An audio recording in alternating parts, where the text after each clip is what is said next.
My name is Jonathan Brown. I'm a professor at Georgetown University. And some of you I may have met before. I don't think I've met most of you. I think that actually, Omid's talk and the video were very helpful in bringing up something I think is very important. And that's dealing with ideology in university life. Dr. Shikiti in the video talked about that academia and universities are the battlegrounds of ideas and ideology. We all know what ideas are. Freedom is an idea.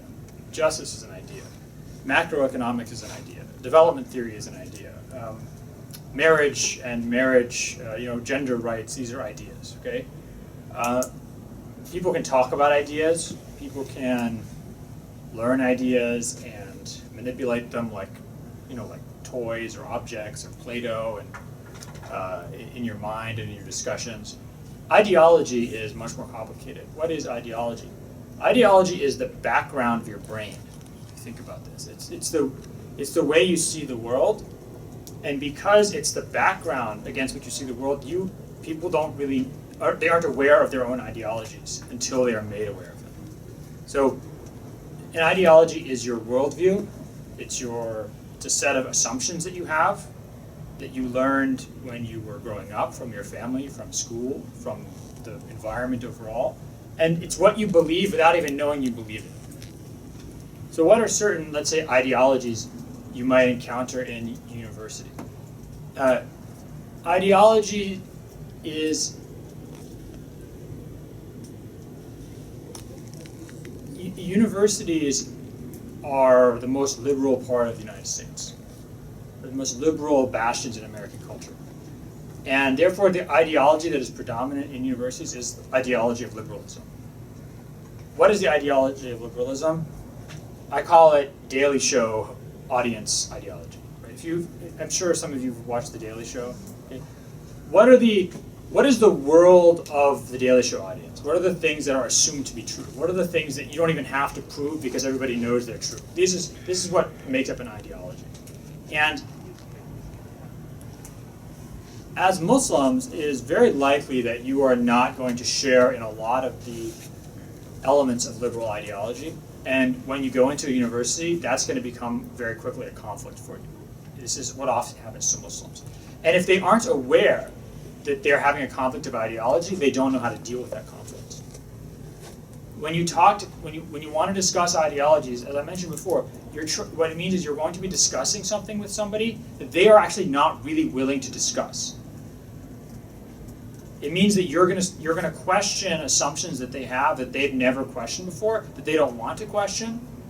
And in one sense, universities are the ideal place to do that because the university is a place that encourages the life of the mind, in which you can sit and discuss things all the time, and that's what your main job is to do in university. But like I said, you really get into kind of challenging someone's identity. And that can be really good for people. For example, I was not Muslim when I started college, and then I became Muslim. That was a big change in my identity. So it's good, you can have good changes, but it doesn't happen without tension, it doesn't happen without confrontation. You just have to be aware of this.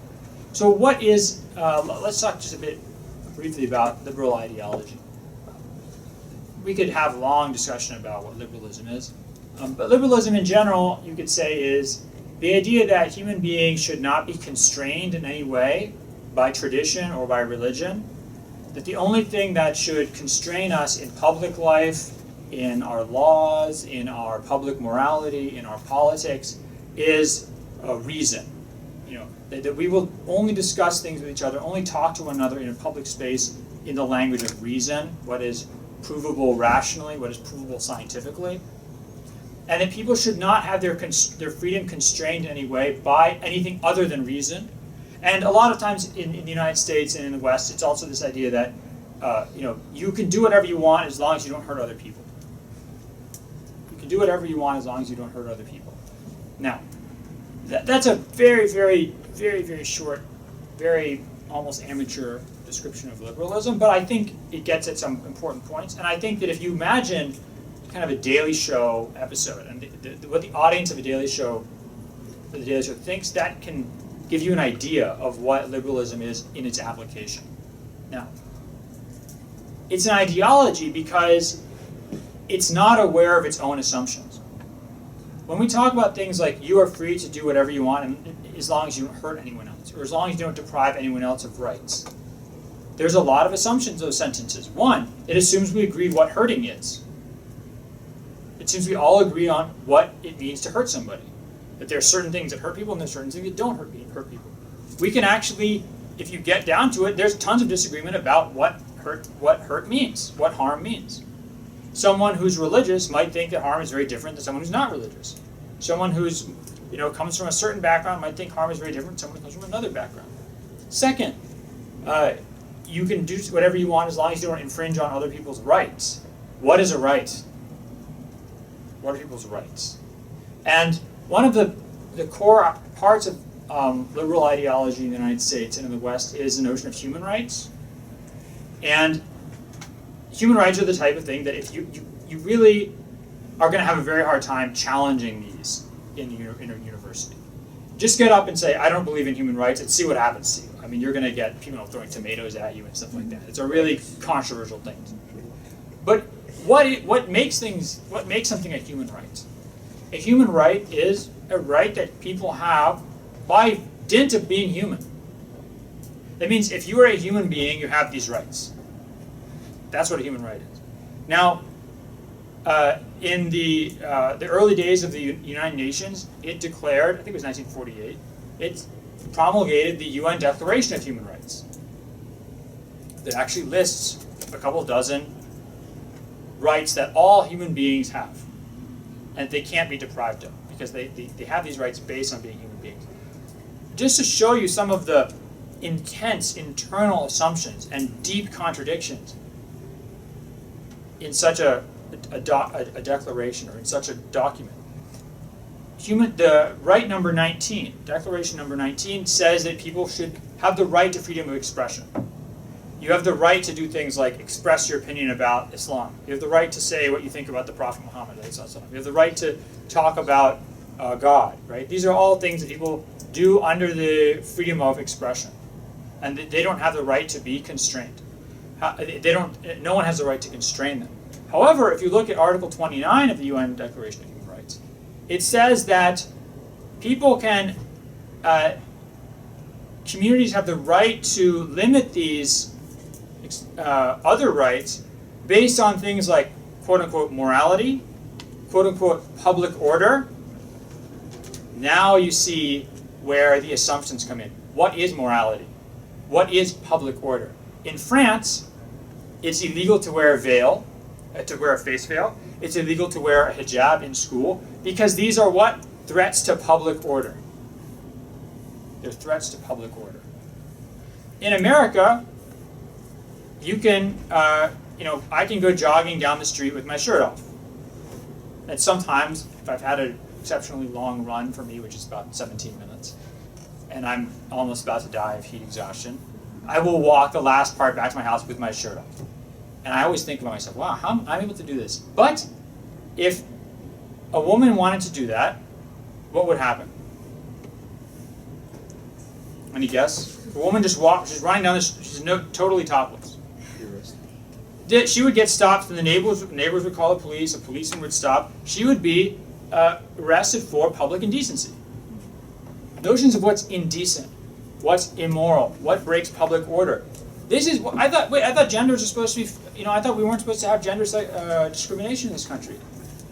I thought that one of the things that's bad about Islam is that it says women have to cover up. They have to cover their bodies in ways that's wrong. That it's not fair. Why are we? If a woman goes to France, she can go to the beach topless. She can't do that in the United States. Is the United States violating her human right? No, because the United States is allowed to do this based on our notions of public order and morality. So you can see that there's the way human rights, even in their official formulation, culture always plays a role. Background assumptions always play a role. And this is the second really important point to keep in mind, which is that ideology is about power. Ideology is about power.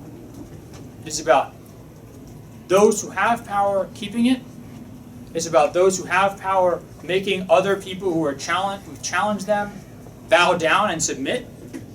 It's about making sure that other people shape their vision of the world to yours.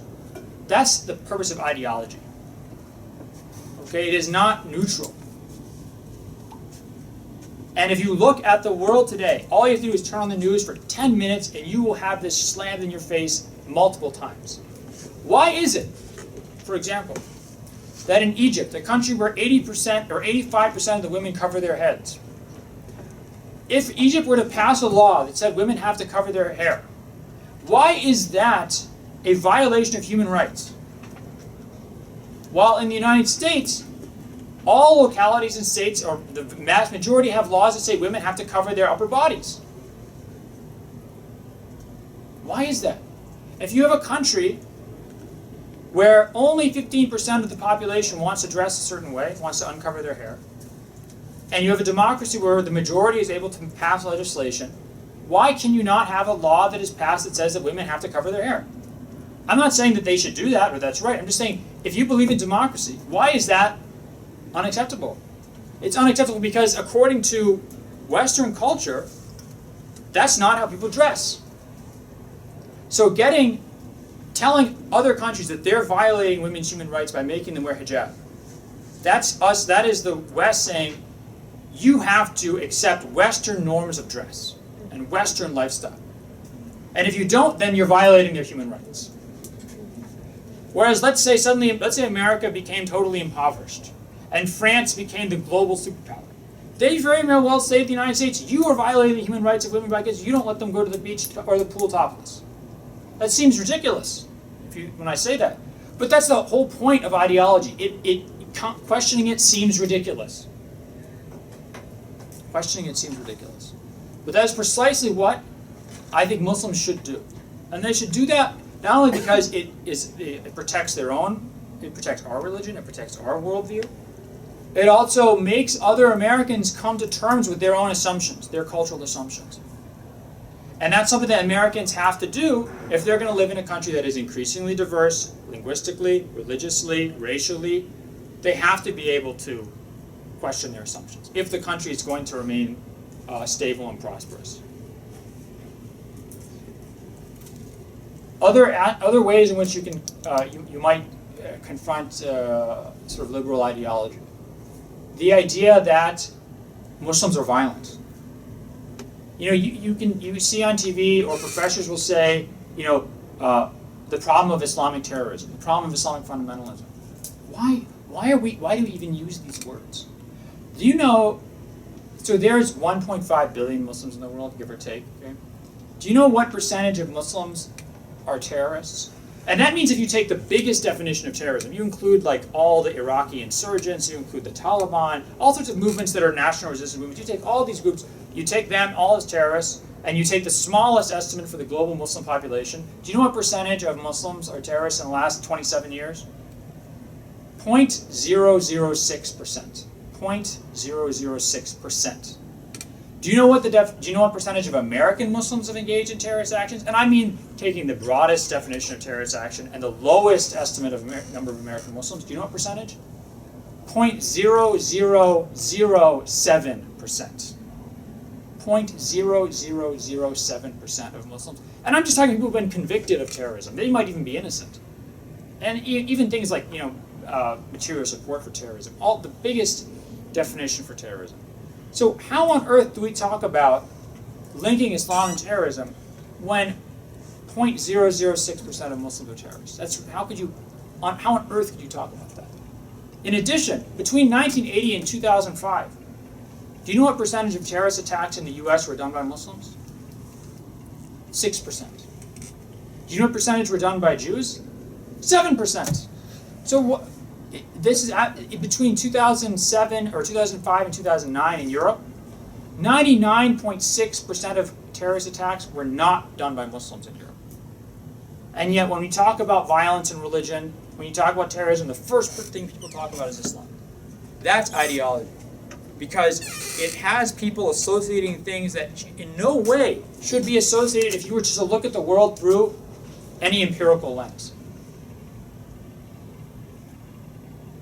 You are more likely to find a criminal if you just go up to an adult male in America than if you go up to a Muslim.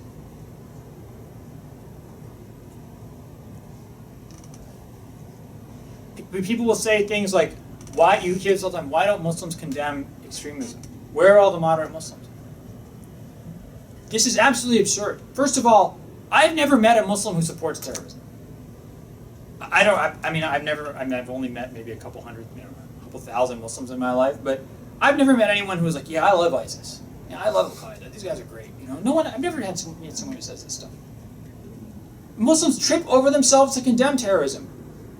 If you go to the website of Professor, UNC, Charles Kurzman, he has a whole list of all the groups that condemn 9/11. The Iranian government, Hamas condemned 9/11, Hezbollah condemned 9/11, the Saudi Mufti condemned 9/11, Yusuf al-Qaradawi condemned 9/11. Everybody condemned 9/11. And yet, people really believe that Muslims support terrorism. And what I encourage you to do is, well, first of all, I would recommend getting in the book called Who Speaks for Islam by John Esposito and Dalia Mugahid, which is based on Gallup polling information. And you really have material people can't deal with. They can't challenge it.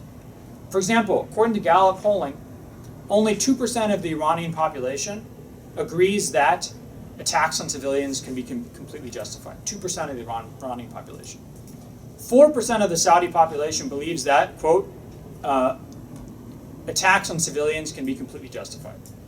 6% of the American population believes that attacks on civilians can be completely justified. So Americans are 3 times as likely as Iranians to believe that attacks on civilian populations are completely justified. So who is the problem with terrorism? This is the kind of questions. When you confront people with this information, they will be very upset. They will not know how to deal with it. They'll probably get angry and walk away. Because you've challenged basic premises in their ideology. But this is what I think Muslims have to do in this country. Because Americans can't be lazy like this. We can't be intellectually lazy. Because it's not going to help anybody. It doesn't make good policy.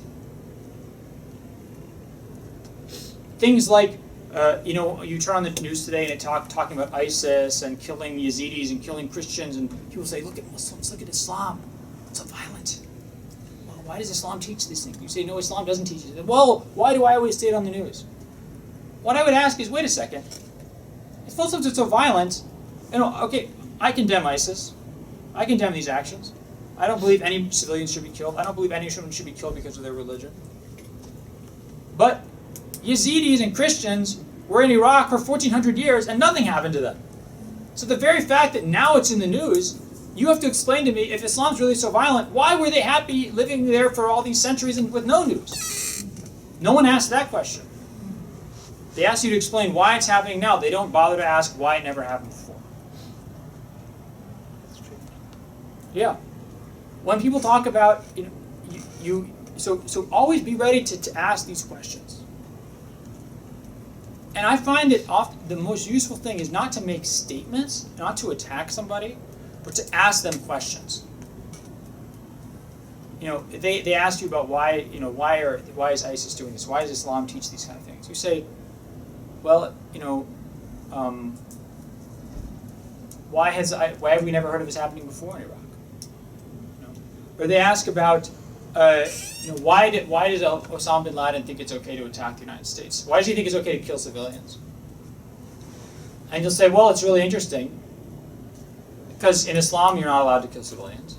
But Osama bin Laden's justification was not Islamic. Actually, he said the reason why American civilians are free game is because America is a democracy and they voted for the presidents who enacted the policies that Osama bin Laden didn't like. So Americans are free game not because of an Islamic argument, because of a democratic argument. And then you ask them, where I saw this argument used recently? Israeli generals talking about Gaza. Alan Dershowitz, the Harvard law professor, explaining why it's acceptable for Israel to bomb Gaza, bomb the civilian population of Gaza. Why? Because they voted for Hamas. Therefore, they are fair game. So they're using the Exact same argument. This is not an Islamic argument. This is an extremist argument. So you have to be aware of when people, a great example of ideology is that, Islam has a problem with freedom of speech. Islam is limiting freedom of speech. When the Danish cartoons were published, and when Charlie Hebdo in France published pictures making fun of the Prophet, Muslims violently reacted. Why can't Muslims behave themselves? Why don't they act civilized, understand that there's freedom of expression in the world? If you are up for it's a very good book, but the author is very intelligent, and although the writing is clear, it asks you to be intelligent too. I recommend this book. It's fantastic. It's called On the Muslim Question by Anne Norton, Norton. I recommend this book. It's one of the best books I've read in the last couple of years, period. And she takes every issue and just demonstrates how over and over again discourse about Muslims in the West isn't really about Muslims, it's about the West. It shows you the assumptions of the West, not anything wrong with Muslims. When the Danish cartoons, when the whole Danish cartoon crisis started, when a children's book author wanted pictures of the Prophet for his children's book, he couldn't find any. So he wrote into this newspaper talking about that. The newspaper, Jyllands-Posten, put out an ad saying, we want people to draw pictures of the Prophet. They got lots of drawings, but they didn't want just any pictures. They wanted offensive pictures. So they only took the offensive pictures, then they published them. Did the Muslim population in Denmark react? No. They got a few letters to the editor, angry letters to the editor, that's it, from Muslims. The Jyllands-Posten people took the cartoons to the imams of local mosques and showed it to them, shoved it in their face. Hey, look at this, imam, what do you think of this? Still, Danish Muslim population didn't react, except by the way they're supposed to. They wrote letters, they expressed themselves verbally, they weren't violent in any way. No one was harmed in Denmark. It was only when the imams from Denmark met at the Organization of Islamic Cooperation meeting months later in Mecca, and they brought actually a whole bunch of material, Islamophobic material, that had been, graffiti, other cartoons, and they showed, look at the problem we have in Europe with Islamophobia. That's when Danish cartoons became a big issue. And where was the violence? Not in Europe, it was in countries like Nigeria, Pakistan, Syria, countries that have their own history of violent protests. You didn't have violence in Europe. Muslim populations didn't go and burn things down. So where precisely is, where is Muslims' hostility to freedom of speech? Second of all, if you look at these countries like France, Belgium, Denmark, it's illegal to question the Holocaust. I mean, it's illegal to even talk about the number of people who were killed in the Holocaust. It's illegal. It's illegal to print or distribute Nazi propaganda, any Nazi paraphernalia. It's illegal to engage in hate speech, in speech that incites violence. So actually, if you look at, this gets back to that, Article 29 of the UN Declaration of Human Rights. You can limit rights to expression if it's important for protecting morality and public order. There's lots of things you cannot say and you cannot print in Europe because these things are illegal. It just happens to be that insulting the Prophet's not one of them. And instead of talking about greater issues of freedom of speech in a political community, or freedom of speech in a country like France where you have 7% of the population North African, or Germany where you have 5% of the population Turkish Muslims.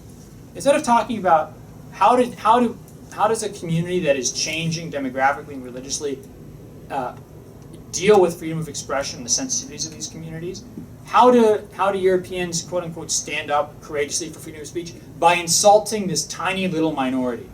This minority that's already oppressed, that's already marginalized in their countries, getting up and standing and insulting their prophet. That's an act of courage. What about talking about things, seeing whether or not you can criticize Israeli policies? Right? Whether or not you can have a protest for Gaza. In the UK, these protests get broken up. In France, they've become illegal. Right? What about freedom of speech? What about freedom of expression?